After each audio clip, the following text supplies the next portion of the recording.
सख्खे भाऊ होतो, पण आम्हाला सत्तेची हाव होती, आम्हाला पदाची हाव होती, म्हणून आम्ही भावापासून दूर गेलो. ऐका गड्या, जगाच्या पाठीवर काहीही करा, पण आपल्या परिवारापासून दूर जाऊ नका. तुम्ही जर परिवारासोबत एकत्रित राहत असाल तर जगात सगळ्यात मोठं सुख तुमच्या घरात नांदत असेल. सगळ्यात मोठं. पैसा किती येईल, श्रीमंती किती येईल, मानतील लोक किती, याच्याकडे बघू नका. कारण वेळ प्रसंगी फक्त रक्तातलीच माणसं कामाला पडतात, बाहेरची माणसं येत नाही. ज्यावेळेस खरंच भावाला गरज पडेल, अहो दुश्मन असू द्या भाऊ, दुश्मन असू द्या, पण वेळ प्रसंगी तोच तुमच्या कामाला येईल. गावातली लोक येणार नाही, कारण रक्तच रक्ताकडे ओळखत असतं. रक्ताचीच रक्ताला आठवण येत असते. आज भाऊ भाऊ काही कारणासाठी बोलत नसतील, भाऊ भावाचं वैर असेल, पण अंतकरणातून त्यांचं वैर नसतं. अंतकरणातून त्यांची इच्छा सुद्धा असते की आम्ही वेगळं नाही, आम्हाला एकत्रित राहायचं आहे. पण काही गोष्टी अशा असतात परिवारात, त्या गोष्टी आपल्याला घुबड. या दोघाची मैत्री होती. रात्री कावळ्याला दिसत नाही आणि दिवसा घुबडाला दिसत नाही. माता मौल्याकडे आमच्या इकडे जरा जास्त शब्द वापरतात. ते एखादा उगच धक्का दिला त्यानं किंवा काही झालं तरी त्या माता मावल्या म्हणतात, काय बघायला, हा हा म्हणतात.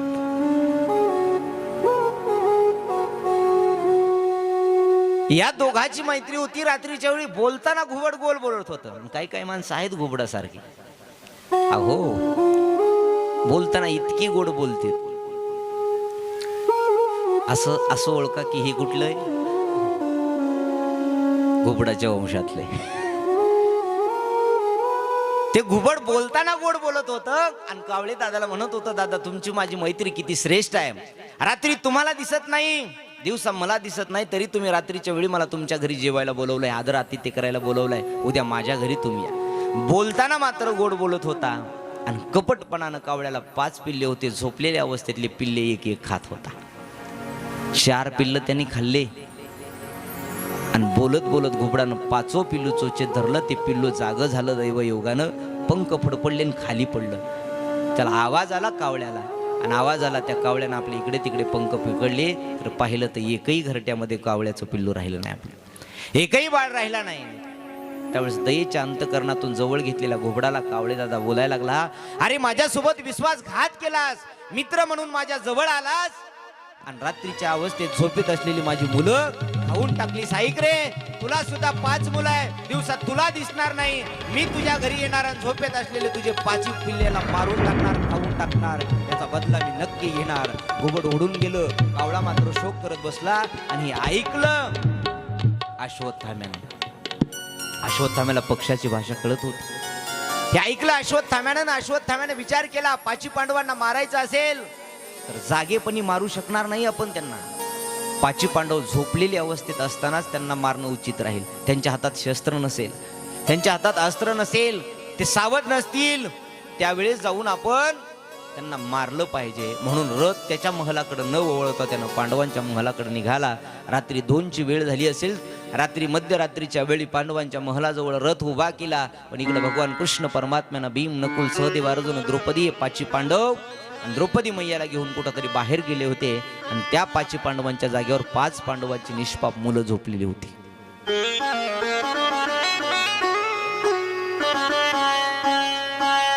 ही 5 पांडवांची मुलं झोपलेली होती. अश्वत्थामा रथातून खाली उतरतोय आणि रथातून खाली उतरून पांडवांचा महल जवळ करतोय. त्याला घाई सुटली होती. 5 पांडव झोपलेली असतील आणि त्या 5 पांडव झोपलेल्या अवस्थेमध्ये जायची, त्यांची शिरं तोडायची, एका गाठोडीमध्ये बांधायची आणि दुर्योधन राजाला, आंधळ्या धृतराष्ट्र राजाला नेऊन भेट द्यायची. असं मनात विचार करत ताडताड चालत पांडवांच्या महलात गेला. ज्या 5 पांडवांच्या जागेवर 5 निष्पाप बालक झोपलेली होती ना, यानं कसलाही विचार न करता हीच पांडव असतील म्हणून मॅनेतली तलवार बाहेर काढली. जशी मॅनेतली तलवार बाहेर काढली, एका क्षणार्धात पहिल्या मुलाचं मूल शिर कापलं, दुसऱ्याचं कापलं, तिसऱ्याचं कापलं, चौथ्याचं कापलं, 5व्याचं शिर. 5 मुलांची शिरं कापली, गाठोड्यामध्ये बांधली. धावत पळत रथावर गेला. रक्त सांडत होतं. रथावर जाऊन पळत पुन्हा रथ कुरुक्षेत्राच्या मैदानावरून आंधळ्या धृतराष्ट्र राजाच्या महलामध्ये घेऊन आला. दुर्योधन राजाला आवाज देतो, राजे पहा, हे 1800 सैन्याला जमलं नाही, जे 99 मुलांना जमलं नाही, त्या 5 पांडवांची शिरं तोडून मी घेऊन आलोय. पहा राजन, रात्रीच्या वेळी अक्राळ विक्राळ करत असलेला हा अश्वत्थामा आवाज देतोय, काय केलं असेल म्हणून सगळे सैनिक जाहीर झाले. राज दरबार भरला. राज दरबार भरल्यानंतर रथातून खाली उतरला. रथ गाठोडं होता हातामध्ये. सगळ्याला वाटलं 5 पांडव मेली, 5 पांडवाचा वध केला, 5 पांडवांची शिरं तोडली, 5 पांडवांची शिरं तोडली. पण आंधळ्या धृतराष्ट्राला मात्र खरं वाटत नव्हतं. त्या आंधळ्या धृतराष्ट्राला असं वाटायचं की अरे एकट्या अश्वत्थाम्यानं 5 पोरांची शिरं, 5 पांडवांची शिरं तोडावी, इतका पराक्रमी. ते गाठोड राजाला भेट दिलं. आंधळा धृतराष्ट्र राजगादीवर बसलेले होते आणि बसलेल्या अवस्थेत असताना एक एक शिर पाहत होते. वरून तर दिसत नव्हतं, पण आतल्या डोळ्यानं ते पाहत होते. माणसाला कधी कधी एखाद्या वेळेस दैव योगानं वरचा डोळा देवानं नसेल दिला ना, तर नका देऊ द्या, पण अंतकरणातल्या डोळ्यानं मात्र माणसाने पाहावं. 2 डोळे आत्ता सुद्धा प्रत्येकाला हे दिसते, ते डोळे वेगळेच आहेत. या डोळ्यानं हे जग दिसत असेल गड्या, पण आपली माणसं, देव संत पाहायचा असेल, आपल्या जवळचा कोण पाहायचा असेल, ते या वरच्या डोळ्यानं पाहून नाही जमणार, अंतकरणातल्या डोळ्यानं पाहावं लागेल. कधी कधी माणूस दुःख आलं ना, विचार करत असताना शांत डोळे लावतो आणि डोळे लावून विचार करतो की या माणसानं आपल्यासोबत असं वागला, याच्यावर इतका विश्वास टाकला होता आणि एवढा विश्वास टाकून त्यानं आपल्यासोबतच विश्वासघात केला. आणि सध्या असे बघा, जगामध्ये ज्याच्यावर जास्त विश्वास ठेवतात तीच माणसं लवकर विश्वासघात करतात. कारण जगाच्या बाजारात चालत असताना असं चाला सध्याच्या काळात, कुणावरही विश्वास टाकू नका. इथं सहानुभूतीनं लोक जवळ येतील. सत्ता संपत्ती पैसा असला की जवळ येतील आपल्या लोक, पण हीच सत्ता संपत्ती निघून गेली ना, विश्वासा सगळं घेऊन जातात. आपण टाकलेल्या विश्वासाचं त्यांना काही घेणं देणं नसतं. एका क्षणार्धामध्ये विश्वास तोडून जातात. आणि विश्वास ही कशी गोष्ट आहे, एकदा जर तुटली ना, एकदा जर विश्वास तुटला ना, तर जगाच्या पाठीवर त्याला जोडण्याचं आणखी काही शास्त्र साधन निघालं नाही. एकदा जर विश्वास तुटला, जसं काचचं भांड एकदा जर फुटलं ना, त्याला जोडताच येत नाही, तसं हे विश्वास आहे. या माणसाने एखाद्यावर विश्वास टाकला आणि समोरचा जर तोडून गेला की ते पुन्हा कितीही जवळ आला तरी तितकी त्याची मनामध्ये भावना, तितका त्याच्या मनाबद्दलचा आदर, तितका त्या माणसाबद्दलचं प्रेम पुन्हा आपल्या मनात राहत नाही. वरून बोलतो माणूस, पण अंतकरणातून नाही बोलत त्याला. त्या आंधळ्या धृतराष्ट्राला मात्र खरं वाटत नव्हतं. यानं असा विचार केला, 5 पांडवांना अश्वत्थाम्यानं मारावं नाही. यानं परीक्षा घेण्याकरता ते गाठोडं सोडायला लावलं. अंधाराच्या वेळी शिरं दिसत होती, रक्तबंबाळ झालेली होती सगळी शिरं, ओळखू येत नव्हते. पण आंधळा धृतराष्ट्र हुशार होता. यानं असं विचार केला, थांबा म्हणे परीक्षात पाहतो. एक शिर हातामध्ये घेतलं, समोर एक भिंत होती, जोरात भिंतीवरती आपटलं, त्या डोक्याचा चेंदा मेंदा झाला. दुसरं शिर घेतलं, तेही जोरात आपटलं, त्याही डोक्याचा चेंदा मेंदा झाला. तिसरं शिर घेतलं, तेही जोरात आपटलं, त्याचाही चेंदा मेंदा झाला. चौथं घेतलं, तेही शिर जोरात आपटलं, त्याचाही चेंदा मेंदा झाला. 5वं शिर हातामध्ये घेतलं आंधळ्या धृतराष्ट्रानं. भर सभेतल्या सगळ्या राजे महाराजांना, सैनिकांना सांगतोय, ऐका रे, हे 4 शिर भीम, नकुल, सहदेव, धर्मराज, युधिष्ठिर यांचे असतील, पण हे 5वं शिर जर फुटलं नाही तरच ओळखू आम्ही हे 5 पांडवांना मारतात. कारण 5वं शिर हे भीमदादाचं असेल. भीमदादा हा वज्रदेही आहे, वज्रदेही असल्यामुळं मला त्याचं शिर फुटणार नाही. जोरात भिंतीवर 5वं शिर आपटलं, त्याही डोक्याचा चेंदा मेंदा झाला. आणि धृतराष्ट्र अश्वत्थाम्याला बोलत होता, हे अश्वत्थाम्या, अरे तू 5 पांडवांच्या जाग्यावरती 5 पांडवांच्या मुलांना मारलंस. मुलांना, जी की निष्पाप बालकं होती, या युद्धासोबत त्यांचा कसलाही संबंध नव्हता. अरे माझी तर मुलं 99 मरण पावली, एकच राहिला येत दुर्योधन, पण त्याचाही वंश नव्हता. आज पांडवांचा वंश तू निर्वंश करून टाकलास. आज आमच्या कुळात कुणी ठेवलं नाही. अरे आम्ही दोघं सख्खे भाऊ होतो, कौरव आणि पंडू राजा.